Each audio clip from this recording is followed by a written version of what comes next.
Hey, welcome back everybody. Hope you're having a good afternoon.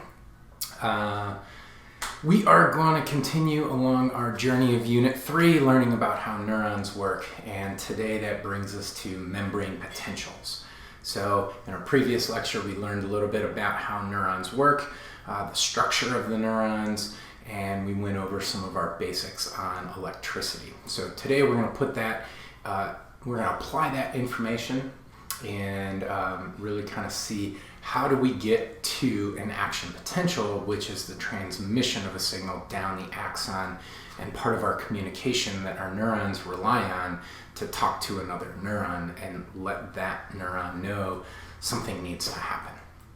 So if we begin by moving on here, we're going to talk about a few things along the way, and we're going to be reviewing some ion channels and talking about how those affect our membranes. Okay, so first let's look at membrane potentials, and we can divide our membrane potential, or the term membrane potential, into three different types. So we can have our resting membrane potential, which we've kind of alluded to previously.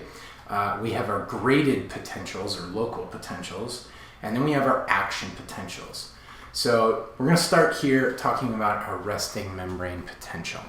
Now, all of our cells in our body have a resting membrane potential. And so you remember this image from before where we have our reference electrode over here. We have our recording microelectrode that's going into our cell and measuring the difference between the intracellular and extracellular environments. And we had mentioned earlier that we're at about a negative 70 millivolts. So this is going to be the term that we're going to use when we talk about our neurons. Now, neurons and muscles are excitable cells, and that resting membrane potential changes in response to some kind of stimulation that's going to be coming in.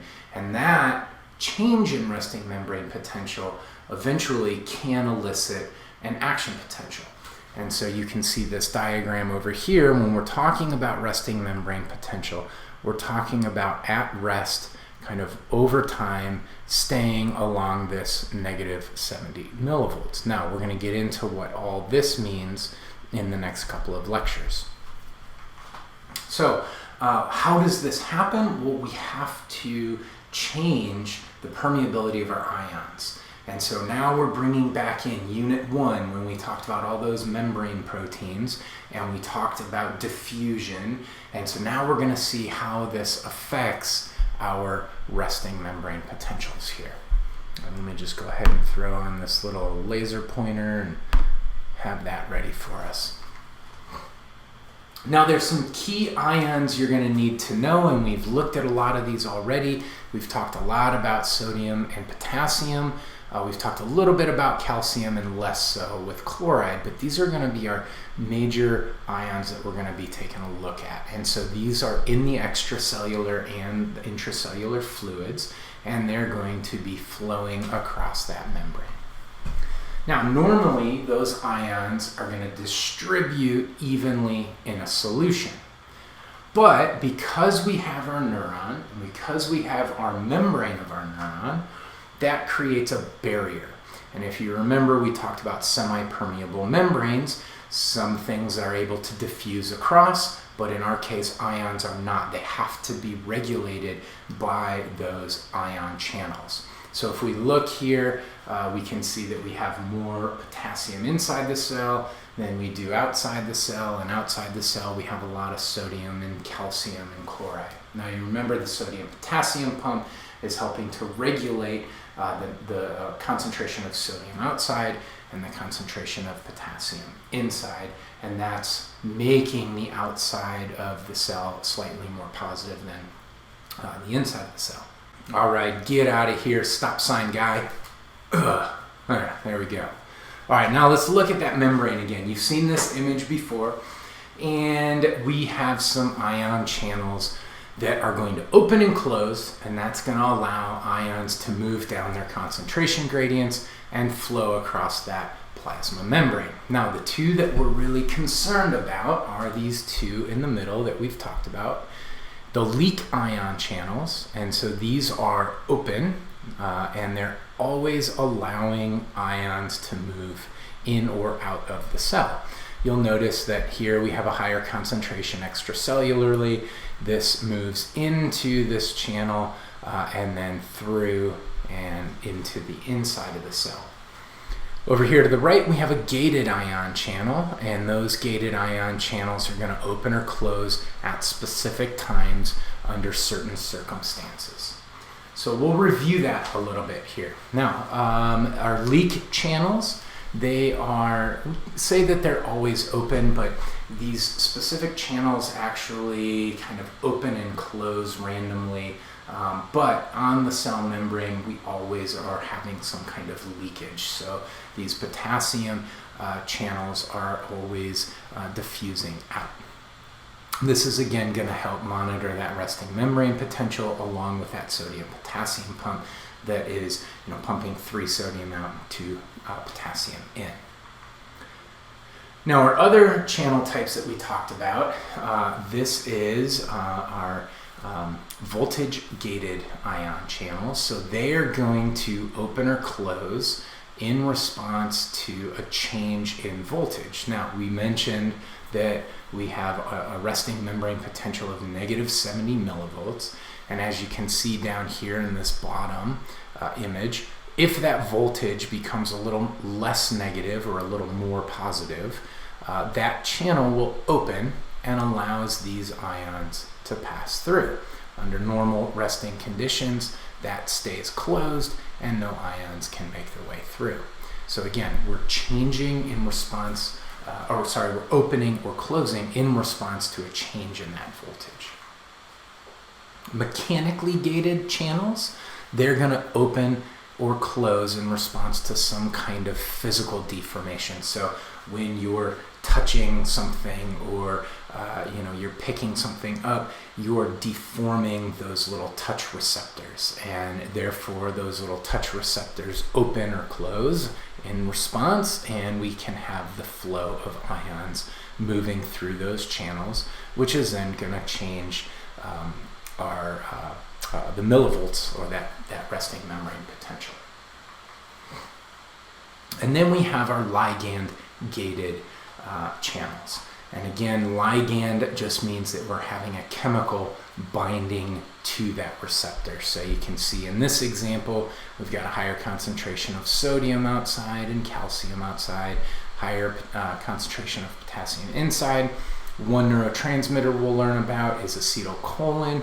Acetylcholine binds, and when you have 2 of those acetylcholine molecules binding, those channels open, and we can see we have movement of these ions through this channel. All right, so go ahead and practice this information. Pause your video, take a few minutes, think about these questions. Alrighty, so let's move on here, and let's talk about our resting membrane potential and what happens to it. So again, we can see in this diagram just another sort of image or reference to our membrane potential, and we can see that inside of our cell, right, we mostly are talking about ions, but inside our cell we have these large negatively charged anions, and they are trapped inside the cell, and so that also contributes to our overall resting membrane potential and to their overall millivolts. The other pump that we talked about is our sodium-potassium pump. So remember, this is always going, and our cells are expending a lot of energy to run these pumps. Remember, it relies on energy in the form of ATP, and that phosphorylation of this membrane or this membrane protein then causes it to change shape. So when we have 3 sodiums binding, those binding stimulates phosphorylation by that ATP. The protein changes shape, kicks out the sodium because the binding sites also change shape, so they can no longer hold on to those. Our binding sites for potassium change. Now potassium can bind to those sites. When potassium binds, we release our phosphate, the protein returns to its normal shape, kicks out the potassium inside, and is now ready to transport sodium. So we can put some numbers to this just to become a little bit more familiar here. Now you don't have to memorize these numbers over here, but just to kind of show you what's going on, this all helps us build a higher concentration of extracellular sodium and a higher concentration of that intracellular potassium plus our large anions, and that, you know, again kind of creates a more negative intracellular space and a more positive extracellular space. So lots of energy is being used to run the sodium-potassium pump, and this is maintaining our resting membrane potential. And our neurons, they're expending up to about 70% of their energy just to run these sodium-potassium pumps, because these channels are going to be opening and closing during action potentials. And so sodium and potassium are rushing in and rushing out. And so that sodium potassium pump has to constantly be working to maintain that, so that that axon can be ready to fire again and fire again and fire again. Now, we've talked a little bit about our ions, so hopefully that's a refresher and you can apply that. You know, it's easy to forget about those ion channels, so make sure you're refreshing that, bringing it back in, applying it to our resting membrane potentials. So let's practice a little bit here. You can pause your video and go over these questions, and then we'll come back and move on. All right, welcome back. So let's move on and let's continue talking about graded potentials. So we are now going to look at how this neuron can get closer to the ultimate action potential. And so we have this sort of like intermediate phase, if you will. Now, real quick overview. Neurons are sending an electrical signal or an action potential down their axon, and that communicates with other neurons. So here's a neuron, and you can see that right here there's some kind of stimulus coming in through those dendrites to our cell body, and that action potential is being transmitted down this axon to the synaptic knobs, and there's going to be connections with other neurons right at the end of this. And that's going to hopefully send a signal, or depends on what we're looking for, across that synapse to another neuron. We'll be learning about what this graph means as far as measuring the membrane potential. So an action potential is this quick up and down shift in voltage of that membrane potential. And so it's going to require reaching a threshold. So this is basically the point of no return for an action potential. So threshold is a term you're going to want to know. Once we hit threshold, voltage-gated channels are going to open, and we're going to have movement of ions across that membrane. They're going to move down their concentration gradients, and that's going to stimulate this action potential. Now, there's three terms that you really will have to practice. First, depolarization. This is where the cells are getting less negative or more positive. So again, it's sort of a reference term. It's kind of like all those terms you learned at the beginning of the semester when we were talking about superior and inferior. You know, saying the head is superior doesn't really mean anything unless it's in relation to something else. Here, when we say depolarizing, we're saying that that membrane is getting less negative or more positive than that resting membrane potential. So here is our resting membrane potential at -70. If it's depolarizing, it's getting farther away from -70, and it's becoming less negative or more positive. Okay, so it's kind of a weird way to word it. Repolarization then is returning back towards resting membrane potential. So it is getting more negative or less positive as we return. And then hyperpolarization is a term that means that it becomes more negative than the resting membrane potential. So here you can see this little blip, and this has a really important blip here that is a little bit more negative than its resting potential. And so we'll see how that is involved in action potentials. So depolarization, repolarization, and hyperpolarization. So what is happening when a neuron is stimulated? Well, those neurons can be stimulated in a multitude of ways. So chemicals, light, heat, mechanical disturbances are going to trigger these neurons. That is going to change that resting membrane potential, and that little disturbance then we can call a graded potential or a local potential. Okay, local to the spot where it's getting stimulated.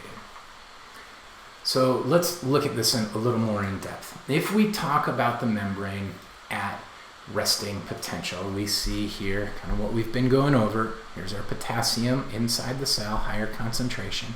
Here's our sodium in higher concentration outside of the cell. So before any stimulus, our resting membrane potential for these neurons is at negative 70 millivolts. Now, when a receptor binds, when a neurotransmitter binds to a receptor, so we can call this a ligand-gated receptor, that is going to have an effect on that channel. So if this signal right here, this chemical signal, were to bind to our receptor here, what do you think will happen to sodium? And will it flow in or will it flow out?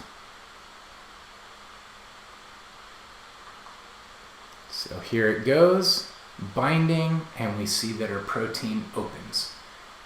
Now, hopefully you said that sodium moves into the cell, right? It's going to move down its concentration gradient from the extracellular fluid to the intracellular fluid.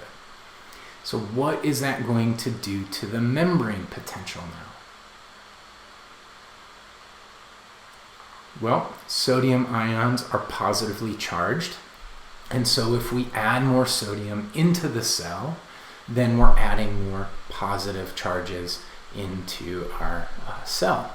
So we're becoming less negative, and we're moving towards zero or towards a more positive voltage. So what's happening then? Na is moving and it's producing a current. And you remember, a current is a flow of those charged particles, and it's moving from outside the cell inside of the cell. Okay, so we're creating a current here with the movement of those ions. So if you remember back to our other lecture, we've got our receptive area. So we have lots of other neurons that are coming in and branching and connecting with our dendrites. That area is receptive to some type of stimulus, and when we have stimulus that in this case opens sodium channels, sodium is moving into the cell, and that membrane potential is starting to become a little more positive. Okay, so we're going to move away from resting membrane potential and becoming more positive or less negative. Now, graded potentials, they're considered graded because they can vary in magnitude depending on what kind of stimulus is coming in. So the size and the duration of our potential depends on the size and the duration of the inputs coming in. So you can see in this example, we've got one membrane protein, one receptor. There's a chemical that is bound, a ligand-gated channel here. So we have ions moving in, and so we go, that stinks. But if there are more chemicals or more ligands opening more channels, we get more ions moving in, and we get a larger strength or a larger depolarization. And so then we say, oh, that's really bad, right? So that gives us our terrible smell. So these local potentials are graded, okay, because they can have varying strengths depending on what kind of input is coming in. Now, these local potentials or graded potentials are decremental. Basically, they get weaker as they spread away from the point of stimulation. And so you can think of this if you were at a lake or a river or some body of water and you picked up a rock and you threw the rock in, you'd have this big splash. But if you watched the ripples or the waves, they would sort of degrade as they got farther away from the point of where you threw the rock in. Okay, and so as they're moving away, they're getting a little bit weaker. The same is true for our neurons. Here's this initial active area, and what happens is that signal degrades as you go a little bit farther away from where that initial active area was. So we can look at it another way. So here's an axon terminal, and we have a signal that's being transmitted down from one neuron to the next neuron. And so this signal comes down into our axon terminal. We're going to learn how neurotransmitters are released. But there's a chemical that's released. It triggers this ligand-gated channel to open. Sodium rushes in, and you'll notice by the size of these arrows that in this part of that neuron, really local, right? Because here where that pointer is, we've got where that axon terminal is connected. But remember, we have all this other space and all this other surface area of this cell body and these dendrites. And so here it's really strong.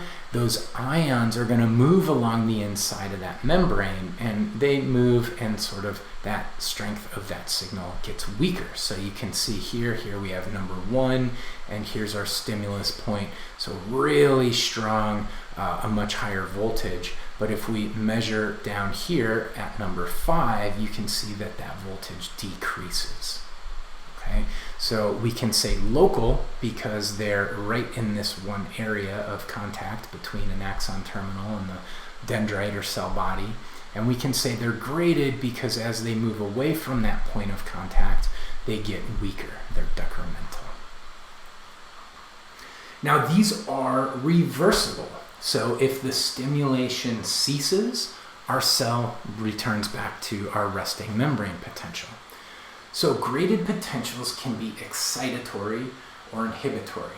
If they are excitatory, they are depolarizing the cell, and they're making it more likely for that trigger zone to conduct an action potential. Okay? And if that's happening, then we have this excitatory postsynaptic potential. So we can call it an EPSP, an excitatory postsynaptic potential. If that signal is inhibitory, or that graded potential is inhibitory, it's hyperpolarizing the cell. So it's making that resting membrane potential more negative. And it makes it less likely to trigger an action potential. And so we call this an inhibitory postsynaptic potential.